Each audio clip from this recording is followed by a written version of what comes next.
Hello everybody, my name is Jacob Karash, as you probably know, and I'm going to talk about how to properly take a good photo using a DSLR, because I want you guys to get off of the automatic settings and learn how to properly use the manual settings, because very few people know how to do that.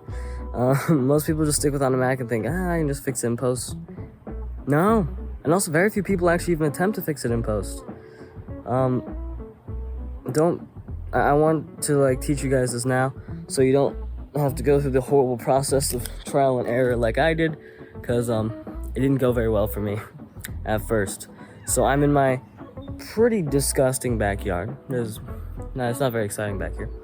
And I'm gonna get some epic photos out of it, and I want to teach you guys how to properly use your manual settings on your DSLR. Now this is a much more expensive DSLR, but you can work these settings for any camera, really.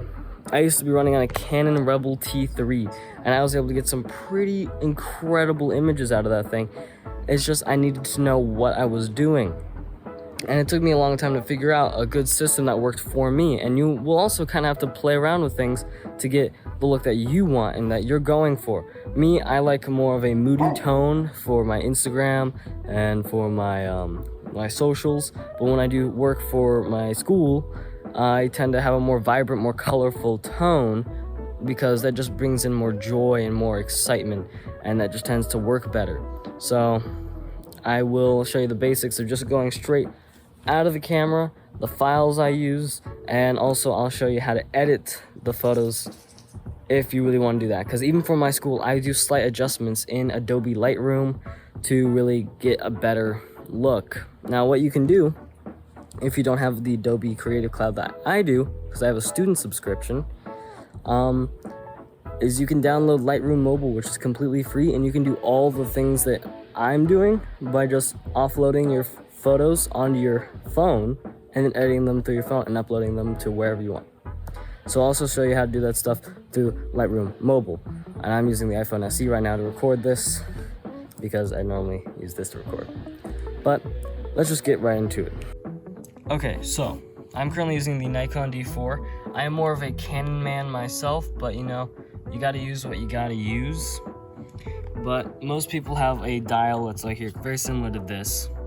Most people will have a dial that would be placed right around here and would be used to change to manual or automatic. And so what I'm gonna do for this camera at least is hit the on button, switch the mode, and mess with this dial. I currently have it in manual. I'm gonna go straight to automatic. Now this right here, this thing shows you what your shutter speed is at. That will show you what your aperture is at. And then down here, for at least more prosumer cameras, this will show what your ISO is at, and also what file size you're using and what card you're using. I tend to have this set to auto white balance because it just is easier to do, and I'm lazy and don't want to, white balance everything myself. So we're gonna go right into here. I'm gonna turn on this monitor here. It will activate live view. I currently have the lens cap on, so if I take the lens cap off, this is what it sees right here, if my camera will focus. As you can tell, it's overexposed, and the ISO, rookies tend to bring this ISO up really high like it is right now. So if I take this photo right here, there you go, there's the photo. In post, I will show you it. Now that photo won't look the best, it'll be probably a little bit grainy. I have not seen it because I can't really tell on that smaller LCD screen, but I'll show you in post-production, the raw photo. Now I shoot in RAW, or a raw file type, which for Canon would be a .cr2 file, and for Nikon would be a .nef file. It pretty much allows you to save as much detail in the shadows and in the highlights as possible, so in editing, you're able to, if you overexpose it slightly, you can save that data and make it look a lot better. Or if you underexpose it slightly, you can still save that data and fix everything. Now, it matters how badly you overexpose or underexpose it. There's a very big difference between all those things. So, let me explain the basic settings that everyone should know and when to use them, like shutter speed, ISO, and aperture. These are the 3 fundamental things for properly exposing your image, allowing you to get a good image, not not too dark, not too bright, and not super grainy. So first thing we want to do is, as you can see, that's shutter speed right there, shutter speed. If you're outdoors, you might have to crank that up if you want to keep a lower aperture. The lower the aperture, the blurrier your background, and you know, that more that bokeh blurred background you get, that shallow depth of field. Shutter speed, the less motion blur you get. So if I stick my hand in front of you, there's not a lot of motion blur right there. If I lower it, there'll be more motion blur, more accurate to the human eye. And ISO is digital exposure, bringing up your image digitally, which can introduce a lot of noise and grain, making your photos look amateur and unprofessional. And as you can see, it's perfectly exposed according to this exposure meter, but personally, I think the highlights are way too overexposed. Now the sun is hitting that rooftop very harshly. So hold on, let me just switch over to manual mode. There we are, here's manual. Now you can see it's even more overexposed. So what I'm gonna first do, since there's not a lot of motion involved, I can have a lower shutter speed. But so what I'm first gonna do, is I'm gonna bring down my ISO. Now my ISO is at 200. Now let's bring up the shutter speed to properly balance everything out. So there we go, let's bring it up. And that says it's perfectly exposed. I'm actually going to slightly underexpose it,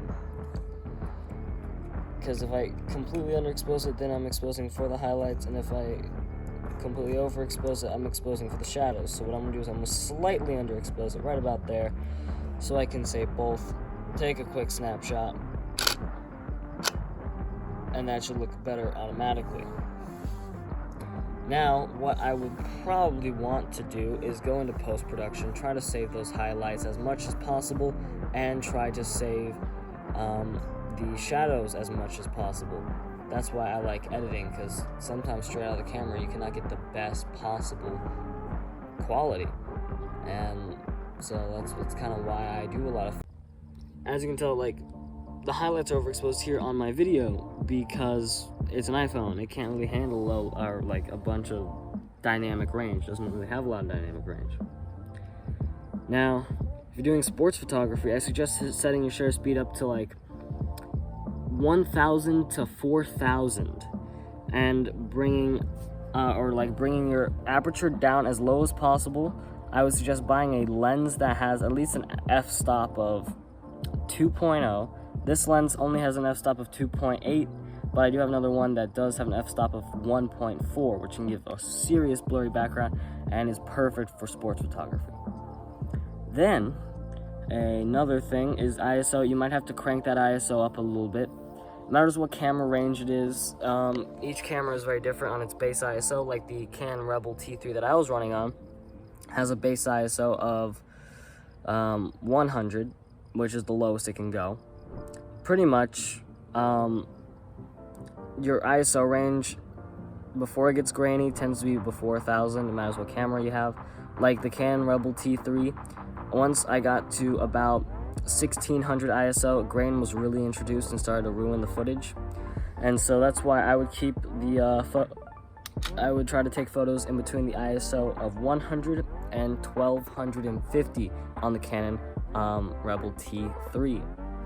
This Nikon D4, I can get up to ISO 12,800, and then it would start introducing some serious noise.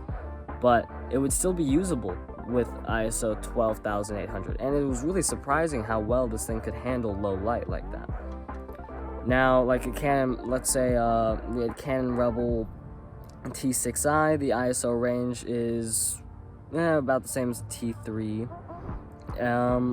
And I believe the extended range on that is up to 12,000. And for like a Sony camera, let's say the Sony a7S III, the farthest you could go is probably about 14,000 before serious grain is introduced. So it really matters what camera you're using and how much you know the settings. Now another thing that's very important is composition. If you don't have good composition, you're cutting off, like, let's say you're a sports photographer and you're trying to get the super like awesome action shot or hero shot and you cut off part of their head or part of their legs, that's a rookie mistake. That's not good composition. What you want is to have your subject in frame. Now, since I'm like vlogging and doing stuff like this, you obviously can't get that because, well, you don't really need it. It matters really what you're doing. If you want a close-up shot, you can get a close-up shot. It really just matters where you are and what situation you're in. Like if you're in a group of people and you want to get like people smiling and being happy and like having fun, you can do a medium shot, which is cutting off some people's legs, but you never want to cut off a person's head. Now, since I'm recording and I have to keep the camera, it's okay to cut off a little bit of their hair like this and keep their head center a little bit, but if you want a photo, you probably want to have it right about there, or if you want it close, you really want to still be able to see their face and have their eyes right around here. And most cameras have grid lines. Sadly, the D4 does not, so I have to do some guessing. My iPhone does, and I'm using these grid lines. You want to have your eyes, or their eyes, on the top grid line, not the bottom, because that just doesn't work well. You want on the top grid line, and if you're doing a side shot like this, you want to like either bring one eye on the grid line and to the right point, or just the right point right into where the nose is, and then have one eye on the grid line. The grid line is just, it's really useful, and I suggest you turn that on your camera. It is not automatically put on. You have to go through settings and find it, but that's for another video.